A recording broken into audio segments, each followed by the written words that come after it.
시원하게 똥 싸놓고서 그 물 안 내린 기분? 별의별 얘기가 다 나온다. 이 벤투 쪽팔리기 싫어서 이강인 못 쓰는 거 맞으면 겁나 잘할까봐. 라리가 도우미리가 대한민국 국대 경기는 못 뛰는 나라. 아 근데 아쉽다. 이강인 한번 쓰지 한번. 아 근데 진짜 안 뽑으려고 안 쓰나? 형제형님하고 전화 연결이 됐습니다. 여보세요. 그 오늘 경기는 어떻게 보셨는지 간단하게 좀. 강인이가 안 뛰었다. 그러니까요.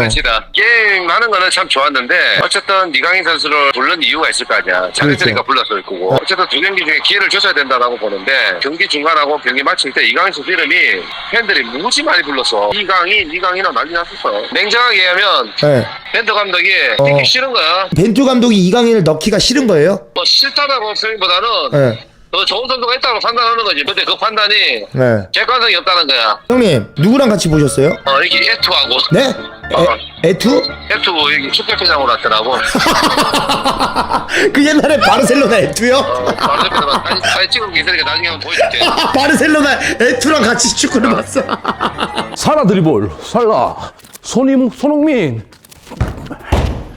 축구 그 이상의 퍼포먼스 스포츠웨어 블라인드. 안녕하세요. 홍병지TV의 김병지입니다. 제가 에투를 만났습니다. 어떻게? 대한축구협회 부회장 자격으로 에투는 회장님이시더라고요.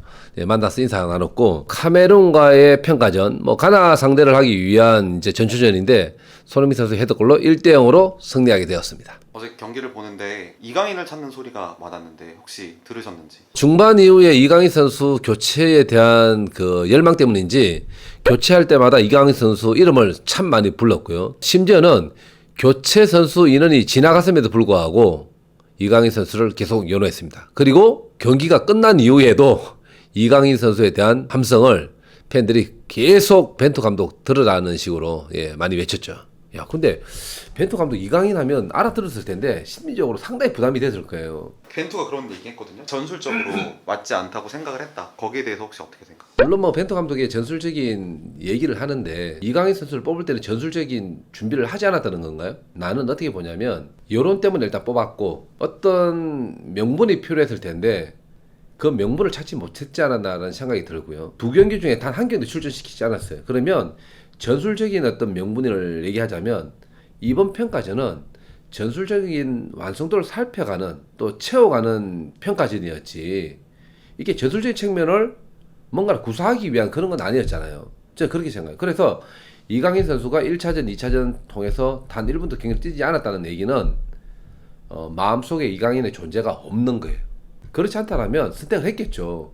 팬들도 원하고 그 다음에 스포츠십, KT 야 이거 진짜 완전히 엄청난 기대를 했었는데 완전히 망한 겁니다. 와, 좀 센데요? 왜? 그렇지 않아? 안 그래? 저도 축구를 30년 이상 했기 때문에 솔직한 얘기로 하는 거죠. 이강인 선수를 전술적인 구상에 넣지 않았다 그러면 컨디션상의 문제는 분명히 저는 아니었을 거라고 봐요. 전술적인 구상 안에 넣었기 때문에 뽑았을 건데 단 한 번도 기회를 주지 않은 것은 이강인 선수에 대한 기대치나 이런 것들이 저는 애초에 없지 않았나라는 생각을 가질 수밖에 없어요. 이거는 제 개인적인 생각입니다. 이용표 부회장의 견해라면 이런 거 있잖아요. 왜 외부적인 입김으로 인해서 감독이 선수를 뜯기게 되면 그런 것 때문에 흔들리는 감독이 아닌가 또 내지는 기강이 무너지지 않을까라는 염려를 했다라고 하는데 공감하는 부분도 없지 않아 있어요. 근데 저는 이런 얘기를 하고 싶어요. 이강인 선수가 국가대표에 뽑힐 수 없는 경기력을 가지고 네임밸류만 가지고 만약 뽑았다라면 충분히 공감 가는 또 설득력이 있는 얘기지만 이번에 벤투 감독이 뽑았던 이유는 뭐였냐면 지금 현재 스페인에서 제일 좋은 활약을 펼치고 있는 이강인 선수를 보고 싶고 또 내지는 그만한 기량을 보였기 때문에 제가 뽑았다라고 보거든요. 그래서 그런 염려는 안 했다라는 거예요. 우리 국내 팬들도 이제 수준이 상당히 높아요. 아시다시피 1년 몇 개월 동안 이강인 선수 뽑지 않았을 때 경기장에서 이강인을 외쳤던 적은 단 한 번도 없었어요. 근데 이번에 유독 이강인 선수를 외친 거는 벤투 감독한테 압력이나 외부적인 어떤 그런 요인이 아니라 많은 팬들이 이강인 선수의 활약을 기대했었고 그런 활약을 펼쳤기 때문에 이강인 선수의 그런 응원이 이어졌다라고 봐요. 벤투 감독이 기술적 전략적으로 이번에는 기용을 안 하는 게 맞는 것 같다라고 판단을 했다라고 얘기를 했거든요. 그러면 언제 쓸 거야? 월드컵을 위한 준비를 위한 평가전인데 이번 기회가 아니라면 평가전이 단 한 번 남아있던 걸로 알고 있는데 그 테스트가 이강인 선수를 줄만한 이 아주 중요한 그런 경기였냐라면 난 아니라고 보는 거예요. 왜?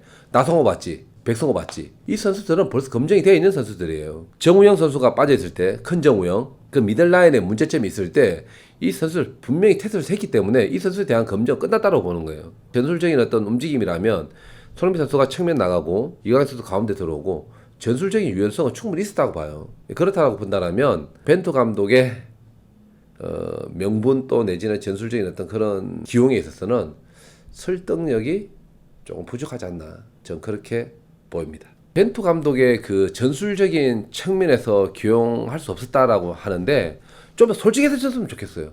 어떻게? 예를 들면 우리가 잘 알고 있는, 자, 이강인은 공격적인 움직임이 좋은데 비해서 수비적인 부분이 부족하다. 우리는 그런 게 필요하다. 디테일하게 일반 팬들이 이해가 탁 되게끔 본인의 축구 철학에 대한 어떤 견해를 완전하게 풀어주면 팬들이 이해하지 않을까라고 생각되는데 그런 게 좀 부족했다라고 좀 보여져요. 아마 그런 부분에 대해서 얘기를 한다면 이강인 선수도 팀에 들어가서 공격적인 플러스 수비를 잘하는 그런 플레이를 할 거예요. 왜냐하면 그걸 잘하면 국가대표 뽑히니까. 근데 명확하지 않고 전술적인 문제에 대해서 선택이 어려웠다 그러면 선수는 어떤 거를 자신의 뭐 부족한 부분이라는 얘기를 안 하기 때문에 그런 능력치를 보여줄 수 있는, 또 바꿀 수 있는 그런 기회가 없는 거예요. 명확하게 이강인 선수의 단점이 뭔지 장점이 뭔지 이걸 얘기를 하고 그 단점이 보완된다면 국대에서 게임 뛰고 전술적으로 필요하다 이렇게 명확하게 해주면 팬들도 이강인도 국대에 있는 모든 선수들도 국가대표가 되기 위한 그런 노력들을 할 거라고 좀 봅니다. 이강인이 이번에 안 나올 거라고 생각했던 사람이 있을까요? 전혀 없어. 진짜로 모든 사람들이 반대로 물어봐. 그게 안 된다는 게 아니라 나오겠죠 라면서 물음표를 던지는 거야. 이번에 두 경기 중에 이강인 선수 한 번은 나오겠죠? 한 번 지나갔어. 그러면서 마지막 이제 카메라를 하고 할 때는 모두가 어떤 생각을 하냐면 이강인 선수 1차전 뺀 이유는 2차전에 좀 더 많은 시간을 두고 이강인을 볼 거야 라는 생각을 다 가졌단 말이야. 그래서 나간 표가 제가 볼 때는 59,300 몇십 명 중에 제가 볼 때 25,000표입니다. 65분, 75분 될 때 있잖아요. 실제로 많은 자리가 이제 비어졌거든요. 이건 뭐냐면 이강인 선수를 보러 온 팬들이 교체 딱 끝나고 나니까 다 나가버렸어요. 국대 걸레 한 대여섯 경기에서 이례적으로 볼 수 없던 장면이 나왔던 거예요. 이건 뭐냐면 이강인 선수의 출전에 대한 생각들이 엄청나게 많았고 기대치가 상당히 높았던 2차전 카메룬전이었었어요. 심지어는 우리 전국에 있는 축구협회장이 다 오셨는데 다 저한테 질문하더라고요. 이강인 선수 오늘 들어오겠죠? 오늘 들어오는 거 맞죠? 언제부터 들어와요? 몸 풀고 있어요. 저도 그랬어요. 오늘 뛸 것 같습니다. 왜? 1차전 안 뛰겠잖아요. 안 뛰게 하더라고. 저 깜짝 놀랐습니다.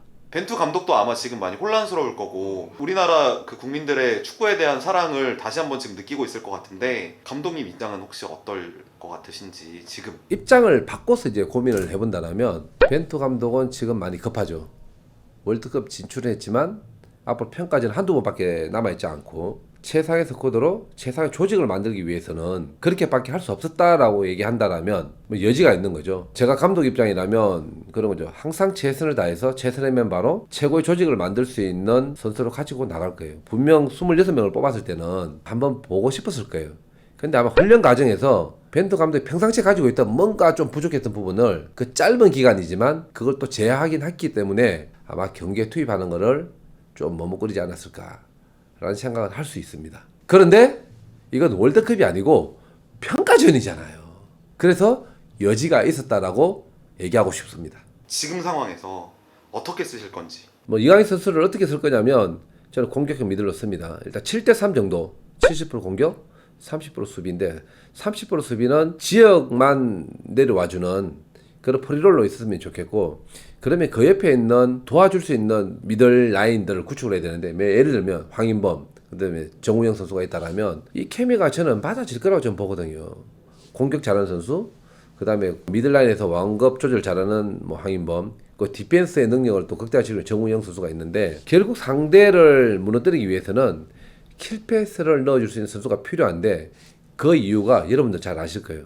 어쨌든 창 같은 선수를 우리는 보유하고 있어요. 황의조, 조규성. 그다음 오른쪽 왼쪽 날개 쪽에 손흥민하고 황희찬이 확실한 카드를 가지고 있기 때문에 여기에는 패스가 들어가서 결정을 지을 수 있는, 또 내지는 패스가 들어감으로써 빠른 발을 최대 극대화시킬 수 있는 선수가 필요한데 그 선수가 저는 이강인 선수라고 좀 보는 거죠. 이거는 뭐 개인적인 견해가 있을 수 있기 때문에 김병지만의 이강인 선수를 활용할 수 있는 전략 중에 하나의 패턴이라고 저는 봅니다. 이번 평가전에 뽑혔던 선수 또 양현종 선수도 있고 앞으로 미래를 짊어지고 갈 선수들이면은 틀림없고 이번 계기로 또 성장하는 또 도전하는 그런 선수들이 되었으면 좋겠고 월드컵은 4년마다 또 들어옵니다. 뭐 근데 나도 뭐 월드컵 못 뛴 적이 있는데 뭐